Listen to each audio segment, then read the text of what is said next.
राष्ट्रवादी कांग्रेस शरद पवार गुट में नाराजगी बढ़ी है। पूर्व विधायक सुरेश देशमुख ने प्रेस कॉन्फ्रेंस में कहा कि पार्टी ने अतुल वांदिले को जिला अध्यक्ष बनाया, जबकि उन्होंने समीर देशमुख के नाम की मांग की थी। देशमुख ने कहा, विधानसभा में टिकट नहीं मिली, अब जिला अध्यक्ष पद भी नहीं, इसलिए कार्यकर्ता नाराज है। उन्होंने बताया, दिवाली के बाद कार्यकर्ताओं से चर्चा कर यह तय किया जाएगा कि पार्टी में रहना है या नहीं। पत्रकार परिषदेचा उद्देश हा होता की राष्ट्रवादी काँग्रेस पक्षामध्ये गेल्या अनेक वर्षापासून मी कार्यरत आहे।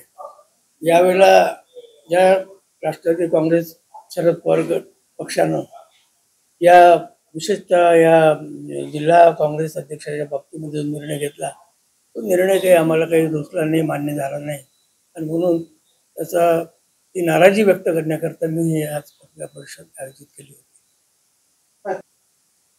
पहिल्यांदा प्रोसेस तसं नसतं, ते त्याचं ठरल्यासारखंच असते, पण ते विचारतात कोणाला अध्यक्ष करायचं, काय करायचं वगैरे वगैरे। त्यावर्षी त्यांनी विचारलं आम्हाला, पण तसं काही त्याच्यात वाटलं नाही की बाबा काही आम्ही विचारल्यानंतर आम्ही जे त्यांना सांगितलं की असं करा तसं करा, पण ते आमचं ऐकतील बा असं वाटलं नाही आम्हाला आणि त्या पद्धतीने त्यांनी ऐकलं नाही। आणि अतुल वांदिले म्हणून मागे पराभूत उमेदवार आहे हिंगणघाट मतदारसंघातला, त्यालाच अध्यक्ष केलं आणि तो निर्णय आम्हाला काही रुचला नाही। आम्ही समीर देशमुख यांचं नाव अध्यक्षपदासाठी दिलं होतं। विधानसभेच्या वेळेला आम्ही उमेदवारी मागितली होती, पण ती त्यावेळेला दिली नाही। यावेळेला तरी काहीतरी विचार करतील असं आम्हाला वाटत होतं, पण तो विचार केला नाही आणि म्हणून ती नाराजी व्यक्त करण्याकरता आम्ही आज पत्रकार परिषदेचं आयोजन केलं आहे आणि सगळ्या कार्यकर्त्यांची एक सभा या दिवाळीनंतर सगळ्या कार्यकर्त्यांशी चर्चा करून पुढे या पक्षात राहायचं की नाही राहायचं अशा प्रकारचा निर्णय आम्ही कार्यकर्त्यांशी चर्चा करून घेणार असल्याचं सांगतो। नाही म्हणजे विचारलं आम्हाला, पण आम्ही जे सांगितलं ते त्यांनी त्याचं काही तेवढं गांभीर्याने विचार केला नाही।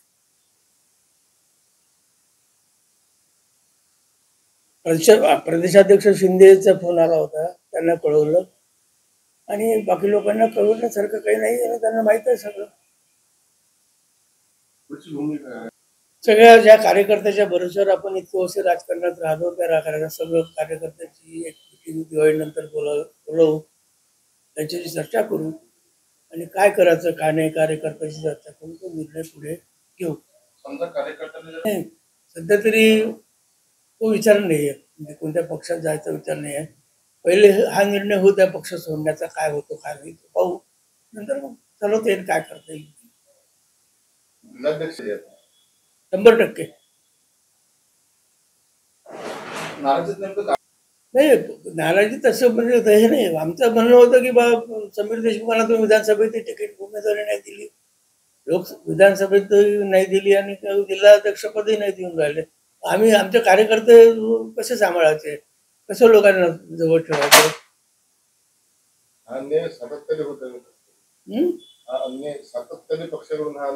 हा अन्याय आता विधानसभेच्या वेळेला झाला आणि आता नवीन अध्यक्षाच्या वेळेला झाला।